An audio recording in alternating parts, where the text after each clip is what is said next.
Though games have gotten increasingly expansive with time, almost to the point of feeling bloated at times, lately it's felt like more focused and linear experiences have been making a bit of a comeback. One that it seems like is going to continue into 2023 and beyond, with several games announced that are going to provide much more focused experiences rather than the open worlds that have become so common these days. Here we're going to take a look at some such games that we've got our eyes on.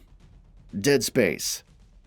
It's ironic that we're beginning a list about linear games with a title published by EA, and even more so that the title is a comeback of a franchise that was killed off by EA for being linear and horror, which the publisher felt at the time was a double whammy in terms of financial viability. Sure enough though, the tide seems to be turning, and with both linear games and horror games having a much wider audience in the industry, the upcoming Dead Space remake looks set to be a big success. All that we've seen of it so far has looked encouraging, so here's hoping that it sticks the landing. Star Wars Jedi Survivor.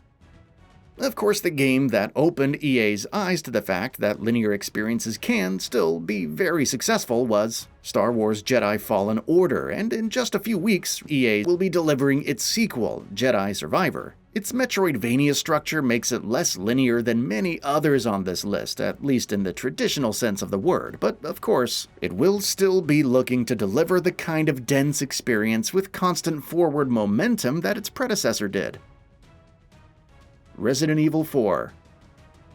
The Resident Evil franchise has been one of the biggest examples that has shown, in recent years, just how much demand is out there for more linear experiences. And not long from now, it's going to get probably its biggest release in quite some time, which is saying something. Remaking Resident Evil 4 is a risky proposition, to say the very least. Capcom, however, has proven time and again that it's more than up to taking on that kind of responsibility, so expectations are definitely high. Silent Hill 2. Of course, Resident Evil isn't the only franchise that's getting a major comeback in the near future. Fellow survival horror stalwart Silent Hill is making its comeback, and it too is remaking the most iconic installment to date. The fact that Bloober Team is developing the Silent Hill 2 remake has raised some eyebrows, owing to the developer's spotty track record. But if it can find a way to successfully revitalize the game with improved visuals and gameplay while ensuring that it properly honors the story, the upcoming Silent Hill 2 will be a very successful remake. Layers of Fears. Silent Hill 2 is obviously the biggest game Bloober Team currently has in the works, but it has some other projects in the pipeline as well. One of those is Layers of Fears, which we haven't seen an awful lot of so far. Though it does sound quite interesting based on all that's been revealed so far. Rather than acting as a traditional sequel, Layers of Fears will connect, reimagine, and revise the stories of the first two games to create something wholly new and unique. How successfully it does that remains to be seen, but the premise has certainly piqued our interest. Final Fantasy XVI. Final Fantasy XVI isn't going down the open world road. Of course, we're still expecting plenty of large, explorable environments in the game, but it was confirmed that the focus is going to be on gameplay that's constantly moving forward, from one place to another, rather than diluting that momentum with an open-world setting. Alan Wake 2. Survival horror games are well and truly coming back with a vengeance, to the extent where even Remedy Entertainment is jumping into the fray. A full-fledged sequel to Alan Wake has been a long time coming, and we're finally about to get it, though with its shift to full survival horror rather than being an action-adventure experience with horror elements like its predecessor was. It's potentially going to be a very different kind of game, and that's something we're more than a little excited about. Remedy doing horror? Yes, please. Max Payne 1 and 2 Remake. We're sticking with Remedy for a bit because boy does that studio have a ton of stuff on its plate. Last year it announced that it had partnered with Rockstar and would be developing a combined remake of Max Payne 1 and 2. And sure, this is a project that's in very early development right now and several years away from launch, but fans have been begging for a Max Payne comeback for what feels like an eternity now, so to see the franchise not only coming back but coming back with its original developer is a massive deal. Control 2. Yep, we've got another Remedy game to talk about. Control was probably Remedy's highest point in a long time, if not ever, and thankfully the game has seen the critical and commercial success that it deserves. Certainly enough to warrant a sequel. Back in November, Remedy and 505 Games announced that early pre-production had officially kicked off for Control 2, and that's pretty much all we know about it. We know that it's going to be many years before the game arrives, but if it can recapture the brilliance of its predecessor, it's going to be special. Wolong Fallen Dynasty.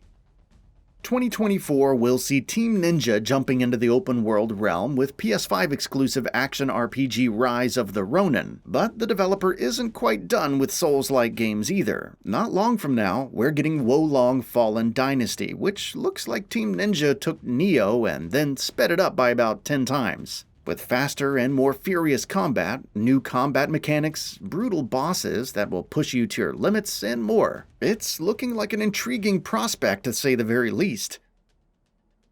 Lies of P. Here's another Souls-like action RPG launching this year, and one that quite a few people have had their eye on for a while. Lies of P takes the world and characters of Pinocchio and imbues it with the gothic horror vibe of Bloodborne. And though that's a combination that most people could never have thought of, what we've seen of the game so far suggests that it works quite well. Lies of P seems to be offering everything that you would want out of a game of this kind when it comes to combat, difficulty, atmosphere, world design, and more. Now to see if all of that comes together well in the final product. Remnant 2. Yet another Souls-like, but different in its own way. Gunfire Games' Remnant from the Ashes has a pretty sizable fanbase. With its blend of third-person shooter combat, RPG mechanics, and Souls-like structure appealing to a great many people. So it's no surprise that December's announcement of Remnant 2 was met with plenty of enthusiasm from a large number of people. We haven't yet seen a great deal of the game, but with a release scheduled for sometime in 2023, hopefully that'll change in the not-too-distant future. Armored Core 6: Fires of Rubicon.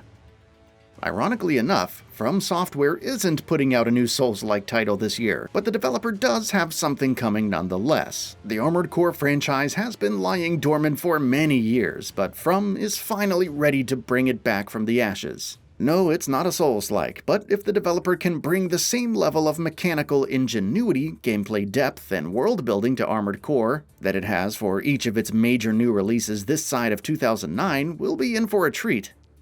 The Wolf Among Us 2. The Wolf Among Us fans have waited for this a long time, but 2023 seems to be the year where we finally get The Wolf Among Us 2. Yes, the Telltale Games that's making it is not the Telltale Games that made the original, contrary to what its name suggests, and yes, we haven't seen a ton of it so far. But the original is easily one of the best modern adventure games we've ever played, so it's hard not to be excited about the prospect for a sequel coming out relatively soon. Deliver Us Mars. Deliver Us the Moon is by no means a perfect game, but even with all of its rough edges, it's a compelling sci-fi experience. Its follow-up, Deliver Us Mars, is coming soon, and it looks like it wants to take things to the next level in more ways than one. Developer Kyoken Interactive is promising significant improvements to everything from puzzles and traversal mechanics to storytelling and visuals, and all that we've seen of it so far has looked pretty promising. Hopefully, Deliver Us Mars will make good on its potential, which it seems to have plenty of. Project M. Project M is a narrative-driven adventure set against the backdrop of a Korean suburb, so the majority of the gameplay revolves around absorbing everything that the story has to offer and partaking in quick-time events. While narrative adventures generally tend to have crisp visuals on account of their limited interactiveness, Project M is looking to be leaps and bounds ahead of what we've seen so far. Games such as Project M really do look like they're raising the bar in terms of graphical presentation for current-gen hardware. That's all for now. If you enjoy what you saw, please hit the like button. And if you're new to the channel, now is a great time to subscribe. We upload brand new videos every single day. After subscribing, don't forget to enable all notifications by clicking the bell icon. Thanks for watching this video, and we'll see you next time, right here on GamingBolt.